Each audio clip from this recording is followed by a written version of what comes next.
RPTs are vulnerable to conflicts of interest, so it is important to understand the concept of conflict of interest.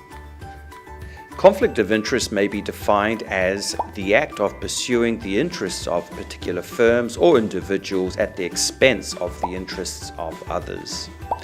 A conflict of interest refers to a situation where directors, senior managers, shareholders, employees, or others have a direct and competing interest, which actually or potentially conflicts, or may be perceived to be in conflict with the person's duties towards the bank. A transaction with a related party always implies a possible conflict of interest due to the close relationship. Examples of RPTs that could be defined as conflict of interest include asset lease agreements at an inflated price, construction service contracts priced differently from market rates, credit grantings with special terms and conditions, investing in securities of related parties, and deposits from or to related parties.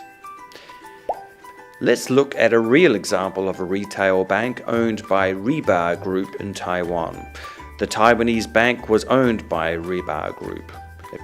It provided loans of $643 million to China Rebar Company and $618 million to Caixin Food and Synthetic Fiber Company, both of whom were subsidiaries of Rebar Group. These two companies declared insolvency in 2006, leading to the collapse of the bank in 2007 when it was taken over by the Taiwanese government. The second example is Sanju Medical and Pharmaceutical Company in China. In 2000, its long and short-term debts increased by a whopping 1,100%, from $14 million to $119 million, with carrying interest rates rising from 3.5% to 9.5%. But also in 2000, the company deposited $137 million of its own funds to a related company, Shenzhen Financial Leasing, for an annual interest rate of 3%. Whose interest did it serve?